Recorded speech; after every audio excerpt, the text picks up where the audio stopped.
You're someone with a vision for your practice, for your side hustle, and for your personal journey. But when it comes to establishing your path on how to get to where you want to be with your practice, things get a little messy. You're also someone who'd prefer to go in person instead of to groups and listening to everyone else's story. To me, it sounds like you could benefit from one on one consulting with our experienced practice of the practice consultants. From $5.95 a month and up, you can work with a consultant that will give you more direction and practical tried and tested tips matched to you and your goals. For more information, visit practiceofthepractice.com/apply. Again, that's practiceofthepractice.com/apply.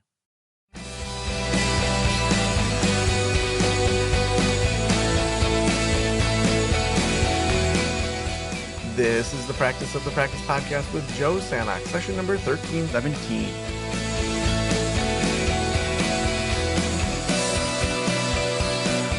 I'm Joe Sanok, your host, and welcome to the Practice of the Practice podcast, where we help you build a thriving practice that you absolutely love. In this series, Brandon, one of our consultants, is going to be doing a number of these shows. This is a reverse podcast from his shows that aired over on the Grow Group podcast. So we're really excited to have him take over for a number of weeks with some of these shows, and we just can't wait to have you learn from Brandon. So here we go. Hello, and thank you for joining us on another episode of Grow Group Practice Podcast. Today, I am chatting with Roni White, NCC, LCPC, ACS, a lot of acronyms. And Roni is the founder and therapist of Apricity Wellness Counseling. She created the Women in Workplace Leadership Barriers and Struggles series. Ms. White's professional work encompasses counseling in the areas of mental health, pastoral, career, college, and wellness. Her scope of focus includes trauma, suicide, female adolescence, anxiety, grief and loss, as well as depression. She has created webinars and workshops, educated within the K-12 education, published in professional publications, and performed curriculum writing. Ms. White co-directed multiple TEDx talks and presents at national and global conferences. Currently, Ms. White is an active member of the American Counseling Association, where she serves as a member of the Neural Counseling Interest Network and a vice co-president on the Native American Concerns Group for the Association for Multicultural Counseling and Development. She is the chairperson of the Advocacy Committee for the Maryland Counseling Association. Roni is the co-director of the Christian Wellness Center, or Christian Wellness Care and Counseling Ministry at Olney Baptist Church. She designs seminars and series to assist participants in aligning values into their daily lives. She has co-presented virtual Bible study series and leads selected Bible study lessons focused on wellness and mental health. Roni White engages in advocacy to build awareness, promote action, and encourage change for social justice by addressing education reform, college access, income disparity, mental health parity, improved treatment and prevention for suicidality, ethnicity inequity/inequality, mental wellness liberation, and disparity in healthy food resources, as these are essential responsibilities to her as a citizen of the world. She holds a BA in psychology, an MS in Human Services with a specialization in marital, family, couples counseling and therapy, a graduate certificate in addictions counseling, and a certificate of advanced study in pastoral counseling. Roni, welcome to the Grow Group Practice Podcast. Thank you. I'm glad to be. Yeah. Oh, that was so much. It's like one of the things that for me, when people read my bio, because I don't think too much about it, but then I write it down and I hear it read back to me and I say, man, I'm doing a whole bunch of stuff. Like, where do I sleep? Like, when do I sleep? So in addition to all that, we were chatting and talking about your your intentional expansion into a group practice. And so one of the things that I want to just kind of lead this conversation off with is based off of something that you were sharing before we started recording, specifically about being intentional. And so the first question is, what is the point of your expanding? Yeah, that's a good question because, right, some people stay in private practice as a sole practitioner for their entire career if they wanted to, or once they became a sole practitioner. So for me, it's thinking about the amount of people that are looking for services, and I am one person. Um, so this is one part of it, saying, well, if I become a group practice, my practice can service more. The second one is after being able to acquire the credentialing for an approved clinical supervisor and thinking that through of how I wanted to really be one of the gatekeepers in our profession and be able to help other students become licensed clinical practitioners, help those that are in their preliminary stages of LGPC in our state of Maryland become LCPCs, fully licensed, and what that can mean and giving them an opportunity to have a place to truly learn and grow and expand. Also thinking about, well, this is prior to, honestly, the administration that we now currently have in the United States of America leading our country. I was also thinking about ways that it can maybe assist in repaying student loans and in becoming a group practice, thinking about becoming a nonprofit and offering those services in order for those that are in supervision to also be spending time in a nonprofit serving and then also being able to help them repay the student loan. So it was a multifaceted reason for expansion, but the primary being that there is a great need and how can I be a part of assisting in that need without knowing that it can't only be me and that there are many of us that do this work. Oh, whew, so intentional. And I resonate with so much of that because my own expansion is targeting mental health counselors that are going through, so in their internship phase, in that provisionally licensed LGPC. For those of you that don't know, in Maryland we are called licensed graduate professional counselors, and then independently licensed, we're licensed clinical professional counselors. And so that same stream of thinking was me, like, I can't be everything to everyone, and I want to make a way for other people, especially those that are interested in private practice. Absolutely. And showing them that it's possible. I also want to be a source that even coming to me doesn't mean you have to stay with me. I want to support others that want to launch their practice. I just really wholeheartedly believe in that. You don't have to stay here, but this can be your launching ground to do what you are inspired to do, what you're led to do. Again, it just resonate. I should go on the record and say this is my friend. I'm honored to know Ronnie, and so there's so much that we vibe with and that I vibe with in terms of our frequency and thinking through these factions and all of these the building blocks and all of that. And so same sentiments, like, let's launch. Let's launch you so that you can go and do great things and know that it's possible. And if you want to stay with me, fantastic. And if you know that you want to do this, let me support you so that you do it right and you don't fail and make all the mistakes I made launching. Exactly. Learn from my mistakes. Right. So that kind of leads me to this other question where you say I'm looking to become a nonprofit. What does that transition look like for you?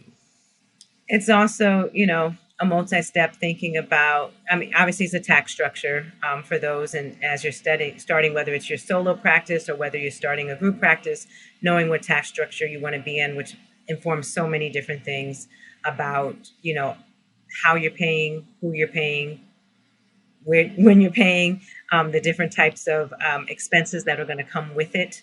Um, you know, the expenses to the state, to the federal government, but also the expenses to business services that you'll need for depending on the structure. So for nonprofit, it's definitely an application, an extensive application. But I'm always inspired by, you think about, oh, can I really be a nonprofit? And in doing some research, when I saw that Rolex is a nonprofit company, Rolex, that one that Wow. sells, whole house on your wrist, a car on your wrist, I said, well, why am I questioning, this? And looking up then the different ways in which one qualifies to be a nonprofit, it really does fit for our industry. And so we serve community, hands down. And there's other ways, of course, but we serve community, hands down. And I'm in the community right now. I know we have a term in our industry as community-based agency, and that's a specific term. Being a private practice does not mean you're not serving the community. Now, granted, I'm not saying that it means that you are either. However, um, I would arguably say most private practices are serving their community. Yeah. That's awesome. And I mean, that bit of information about Rolex as a company being, like Rolex is a status symbol to Yes, so many people, to know that they are structured as a nonprofit organization is it's mind-boggling to me. And it does say, it gives you a little bit of energy to say, okay, I can do this. If they doing it, I can do it. absolutely. Absolutely. And I will say their reason why is because they have the necessary percentage of their profit that they then donate. However, right, the fact that that's even a reason that you can be nonprofit is very interesting. Yeah.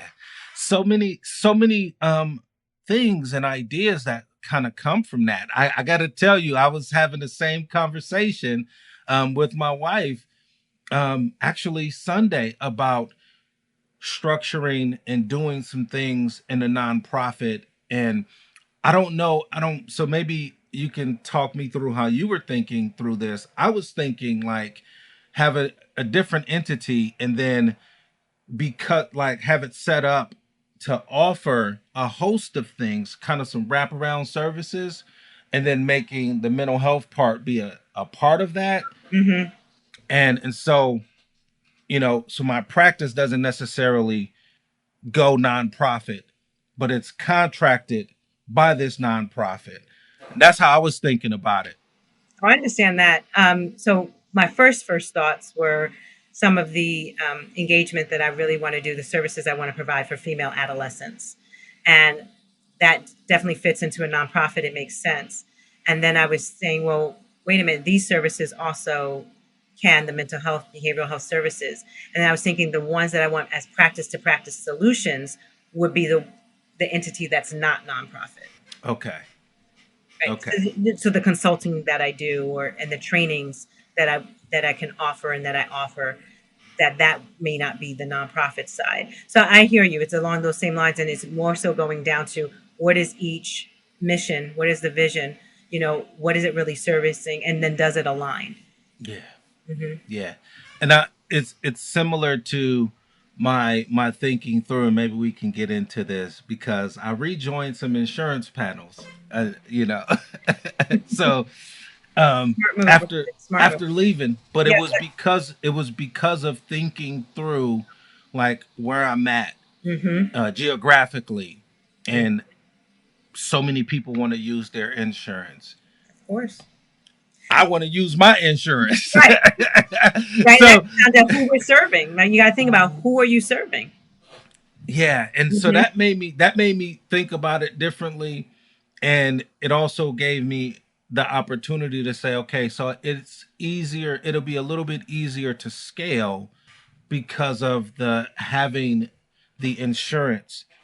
And so yeah, that's it's so interesting. It's like we haven't it's been a minute since we talked, and so all of these things are that's coming up, and that we're in the same space. I really appreciate that. So Absolutely. And if you think about, like, there are some public schools, right? When they do the mental health services, they are asking parents for the insurance yeah, because some of them want to recoup the monies that are spent on contracting with mental health professionals. yeah, Very interesting. Yeah. So Yeah. I was like, you know what? I had fought it. I honestly did. I was like, I'm done with this. It's too much headache. And and then I was like, you know what? I'm gonna rethink this. Hmm. And so Okay. yeah, Glad to hear it because I was actually going to reach out to you and find out more about where you are with that. I decided to come back. Mm, Now, in thinking through the expansion to a group practice, yes. when do you kind of see that happening? I definitely see that within, I'll say, the next 18 to 24 months. And I say that because space is really important to me. The space I have now is perfect. I wouldn't say perfect, but quote unquote perfect for a sole practitioner where there's one person utilizing this office. I truly appreciate the size of the office and the space and the layout of the office. But to do a group practice, it is not feasible for me to share my office with other practitioners, with other interns. So space is incredibly important. Also thinking through what I want to offer in a group practice, this space does not provide for it. Even if I could get, say, the office next door, it wouldn't be the appropriate layout and space for what I'm looking for. So right now, as I'm patient and prayerful, seeking and searching for space, when it aligns, then it will be time to transition Okay. and launch. That is that's one of the things that um I appreciate about you is that everything that you do is purposeful and prayerful, and just the expansion, the placement, the insurance panels that you're on, all of those things, and even this, and thinking through the expansion, which is the fact that this is even here and we're talking about this is so fantastic, because there is this idea that from the time that you think about launching a practice, it needs to happen in the next month or so. Hmm. And I'm not getting that from you. No. And so you said just the space is important. So how are you thinking through this next space? Is it a building? What does it look like? Yeah, ideally, actually, it's not a building.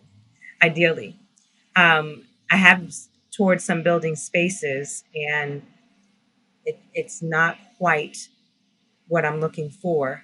The way that they offer some of the suites. The closest to a building would be more of the professional parks that they're set up in Maryland and in Montgomery County. They are set up a little bit more, and not just here, but specifically in Montgomery County, Maryland. A lot of the professional parks are set up where they almost look like townhomes, even though Okay. inside they do not look like townhomes. Okay. And so you have a different type of layout within, and the different ways that suites are offered can be closer conducive to what I'm inspired to offer. Okay. It's Mhm. making me think about some of the buildings that I toured that were reconstructed. It was like these row homes in Yeah. Baltimore Mm. where they have a gang of them that they've purchased and they've outfitted it, even though there are separate entrances. Yeah. There's it sounds like that's what you're looking for, something like Some that, of them or have, some of them look like that. Some of them they look a little different, but they're really set up. Some of them are called medical office parks. So it's okay, just a different type of structure that allows for more. So some of these office buildings, they're still thinking corporate.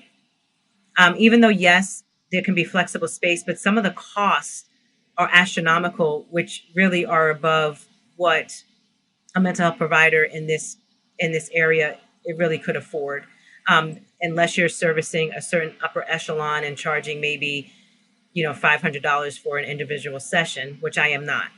Um, my core audience are middle class, and not the upper echelon of middle class, although they're of course welcome, but they're middle class. So, paying $40,000 a month for rent is not going to be within my budget. okay, yeah. No, definitely. Look, I'm still virtual for that same purpose, right? And Um, I've seen the space and what the square footage and how much they want to upcharge if you have a window. I do have two beautiful windows in this office, but this is a different office building, and or not building, but the suite itself is designed for small businesses. okay. So that's a factor. But the layout is going to be important for what I'm inspired to create to continuously service and expand services for individuals seeking, um, you know, help, healing, growth.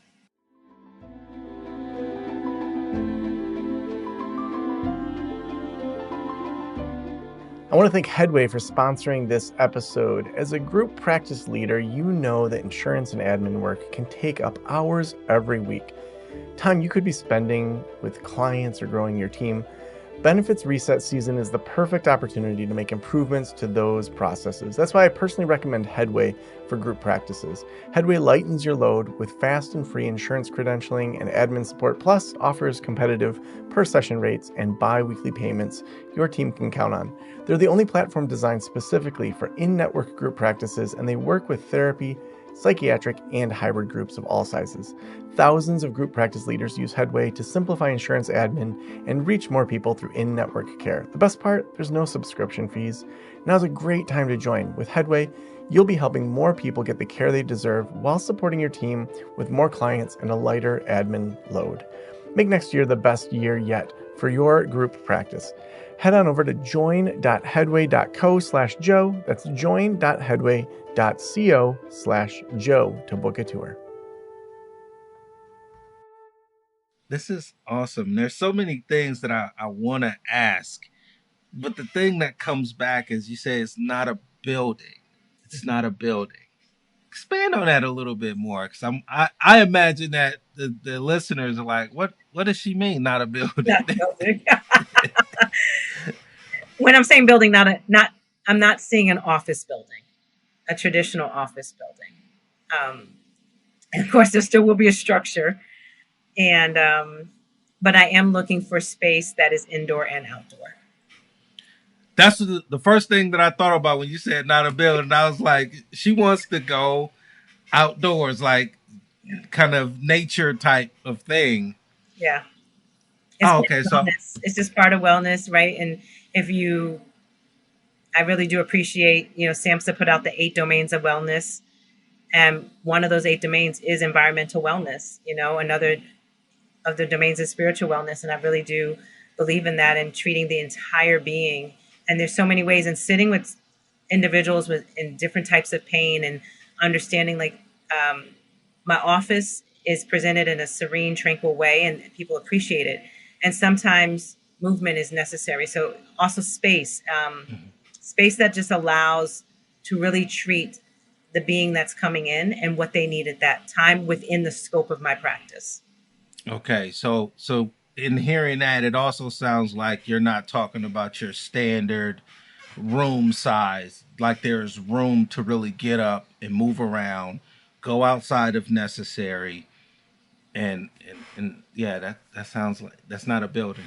That there's a variety of therapeutic space. I'm going to say it that way. I'm not going to give away Okay. all my nuggets, but Okay. ahead of time, I would have no Yeah. problem talking about it if it was already established. But that there's a variety of therapeutic space, yes, for the Nah, I, inspiration that I have.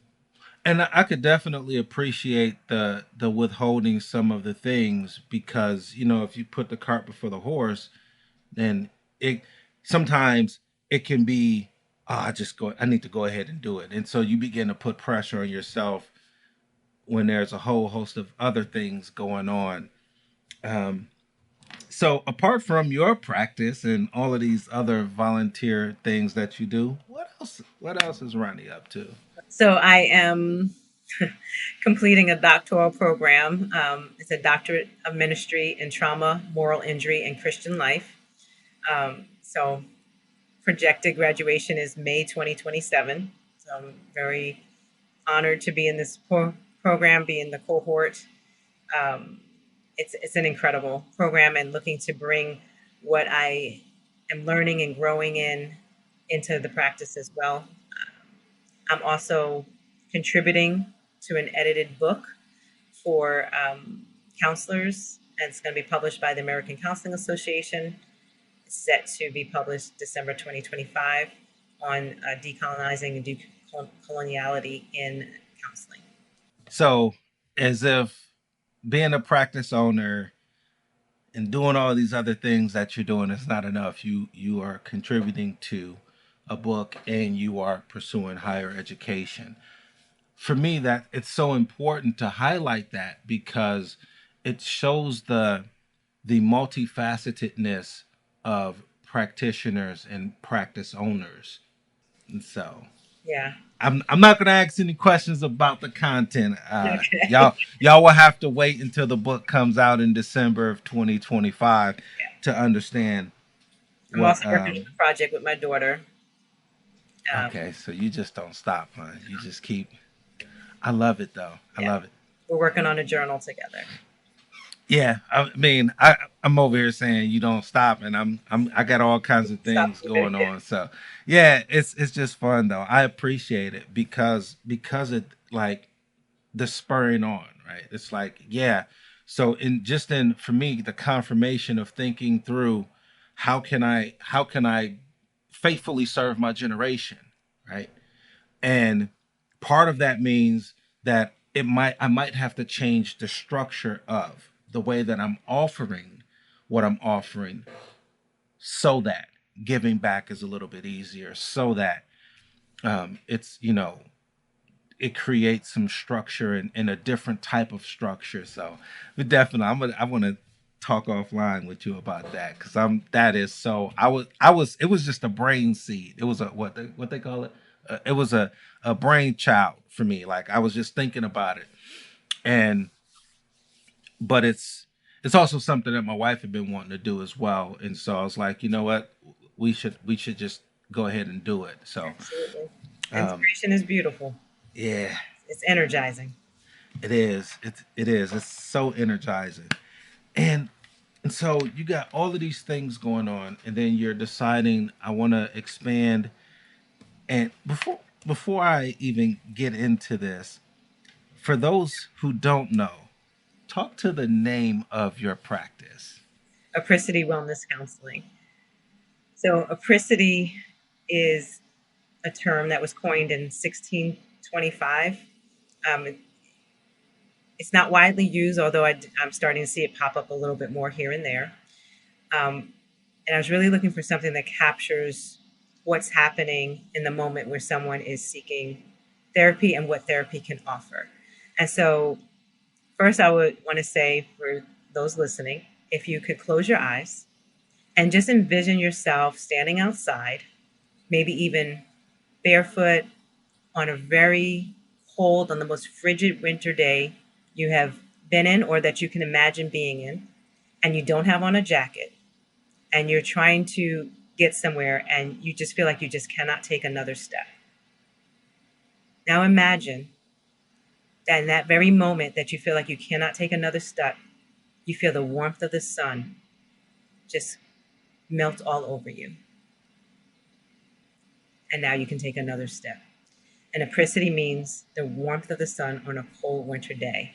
And I just felt that when people are in their moment of whether it's need, whether it's um, pain, that it's like that cold winter day where you just feel like you can't take another step. And coming into my practice, I want them to feel like it is the warmth of the sun, that there's encouragement, that there is something more, that there's another step that can be taken and growth can happen and you'll get to where you're going. That is I've heard that before, but just hearing it again, it is so fascinating because it really fits well into what we do as therapists, as mental health professionals. We are we're seeing people that are in positions that I can't take another step. Life is whatever, fill in the blank, Yeah.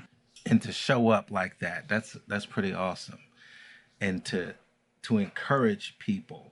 Now, I imagine, and I might be wrong, I imagine that there would be a certain type of person that you are looking for to join that?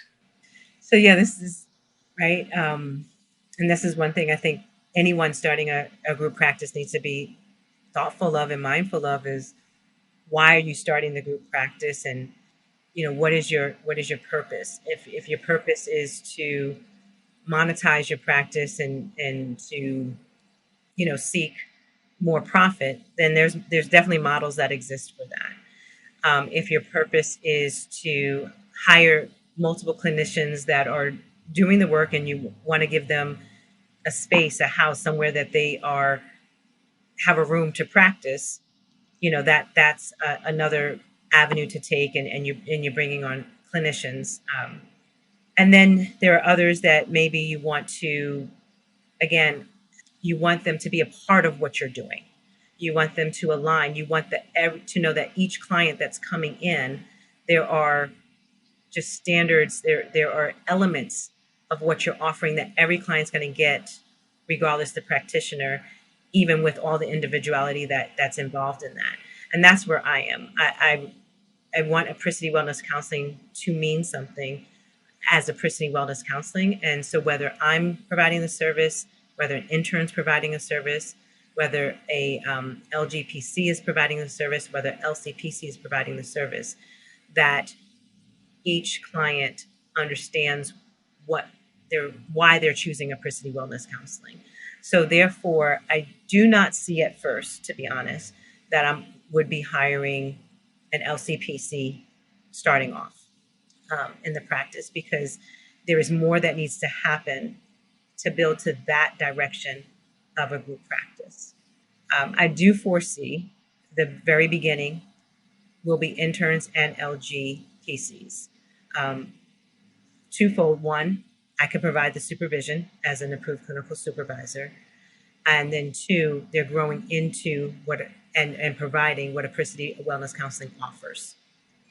I'm smiling again. It's like you're inside my brain because that's it's the same mindset of the reason that I'm targeting in counseling interns, the reason that I'm saying LGPCs versus LCPCs in the beginning, because there is so much development that happens and needs to take place. Yes.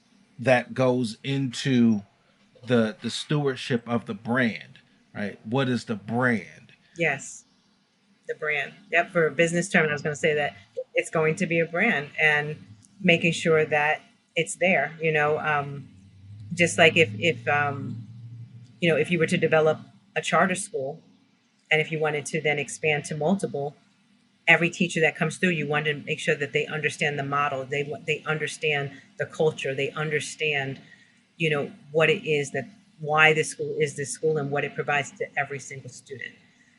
And you want people that align with it, and they're making a choice as well, and they're not just doing it to earn money and tell you yes, that they're truly making that choice because it aligns with their values, it aligns with their professional outlook, it aligns with their theoretical orientation, and that they want to provide this level of service. It's similar to like a DBT practice. You're not going to go in there and not do DBT and right and do any other model. No, you're going to do DBT, and you're going to need to buy in. And especially like a true DBT practice, there's so much that goes into that. There's meticulous detail in the type of service that is offered, and you're not just going to say yes and do something else. I know, as you talk about DBT, and it's one of the reasons. Like I went through like 20 something miles of training, and I was like, "What? Nah, I'm all right. I'm not. I'm not going to use this because I did a week-long training of DBT. Like there's so much. Yes. I did the same thing, and it was like so much. I was like, "Nah, I can't do this. Nah, I need to." I don't think that way. And for some people that works for them. That just doesn't work for me. And so yeah, no, that is And then in addition, to be honest, with the group practice and even thinking about LCPCs, I also want to be fair. I just like you read in my bio, I really do believe in dismantling income disparity. And I know it's not going to be dismantled in the world, but from my corner, and how I don't want to participate in income disparity, right? And so I am about equality. I am about fairness. I do not believe in professionals taking a journey to become a professional and then being disrespected in compensation. And so giving a lot of thought to it and being a sole practitioner, it really has you think, because really, our income comes from directly from our clients. So it has given me a lot of thought. Well, then how do you do this as a group practice? Yes, I get theoretically there'll be more clients, so there's more money, and yet still, right? What is it? Because you're still paying the rent, you're still paying the bills, right? So you're still paying, whether it's the rent or the mortgage, you're still paying for the billing, however that's getting done, whether it's an in-house person or it's contracted. You're still paying for the various platforms. You're still paying for the materials and the equipment. You name it. Everything that goes into whatever you would do for yourself. Now you're doing X amount fold depending on who you're hiring. So yes, they're coming in and providing a service to the clients, but they're also getting all these other benefits, if you will. And we can also get into benefits, but you're also getting these other points. So what is that differential, and how do you still respect them as a professional, and your business is operating at a profit, not at a loss? And so I've been very thoughtful about that. And so I know I personally will need to build towards it. I have not inherited a trust fund. I have not been, um, blessed with making this some investment that has ballooned, or winning the lottery, or something else that can upfront, say, the salary budget. So just being really thoughtful about what that means, and how to go about it, but definitely participating in income equality and respecting professionalism. And it just speaks to the, for me, it's one of the reasons that I also want to expand, that I'm also, it's not one, I'm expanding into a group practice, because there is that piece where a lot of agencies kind of take advantage of newerly licensed clinicians, fully take advantage of interns, Absolutely. and and and that, for me, it's about pushing against that. Yes. Change the way that you treat these people, specifically these people that have gone through all of this schooling. And you want to give them how much? Wait a second. No, we can't do Exactly. that. Yeah. I mean, you can pull up these ads, and I'm looking like, that's what you're about to pay a fully licensed professional? Disrespectful. Disrespectful, and that just speaks to also the ethical and moral compass that you have in terms of, and it, again, it's the intentionality and the being purposeful about that. I remember some of the wages that people were offering me, and I was like, "You nuts? Like, no, I'm not taking that. That's Mm-hmm. not. That No, don't make sense." it doesn't. And honestly, regardless whether you paid for your degree or degrees out of pocket, or whether you are paying back, student loans, the return on investment goes down when we are disrespecting the Yeah, professional, knowing the pay structures, whether it's third party payers, whether it is direct pay, whether it's grant funding, because I do take grants as well, and there's some and there people some people don't take grants, and they don't realize there are different grants out there. Some honor your out of pocket fee. Some say, hey, this is what we pay per session, and it's up to you what you're going to engage with. Um, and then you have the third party payers of the insurance companies. But our return on investment goes down when we're offering $60 an hour, $50 an hour, or $40 an hour, I've even seen, to a clinician. yeah. Whew. Yeah.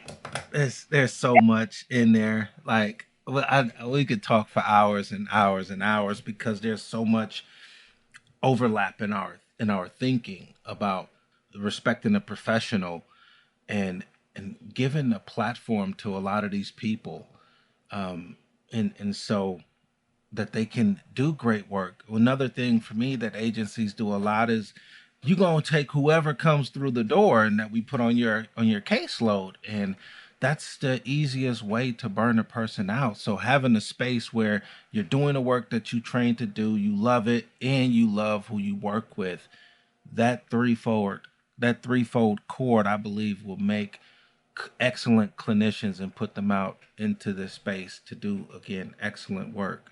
So, all right, last question. I said we can go on all day. Last question. What would be your key takeaway for our listeners today? What would you want them to take away from our conversation?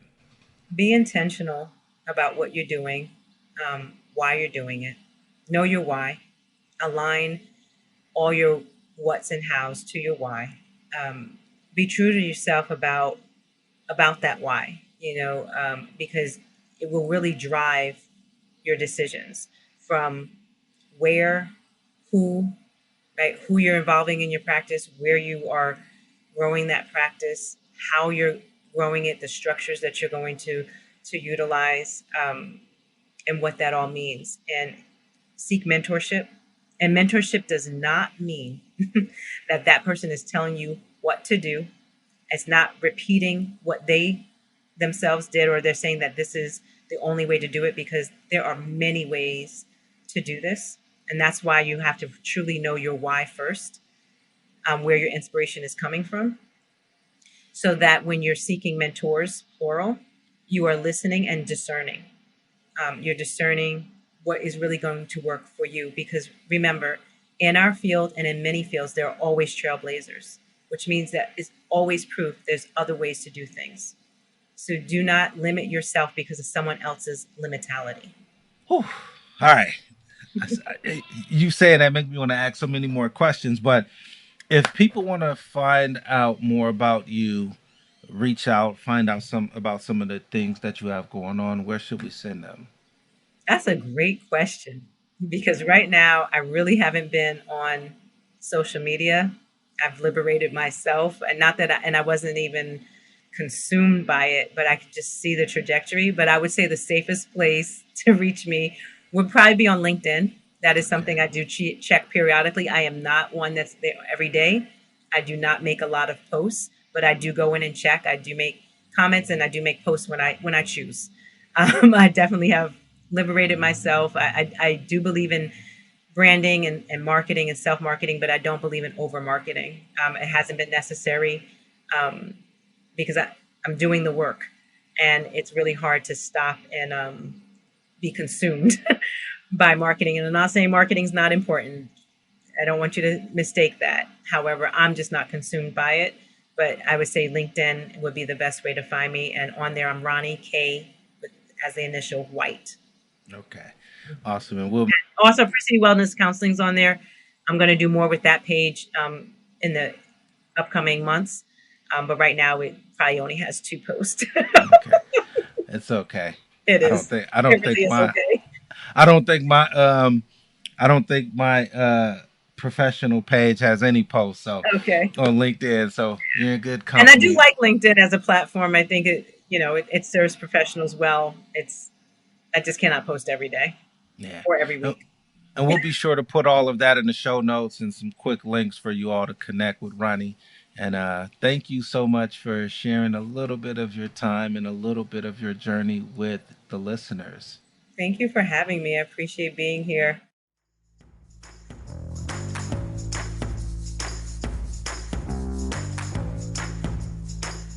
We could not do this show without our amazing sponsors. And today, Headway is our sponsor. If you are looking for help running your practice and want the best group practice you can have, you're going to want to sign up with Headway. They are trusted by thousands of group practice leaders to simplify their insurance admin and reach more people through in-network care.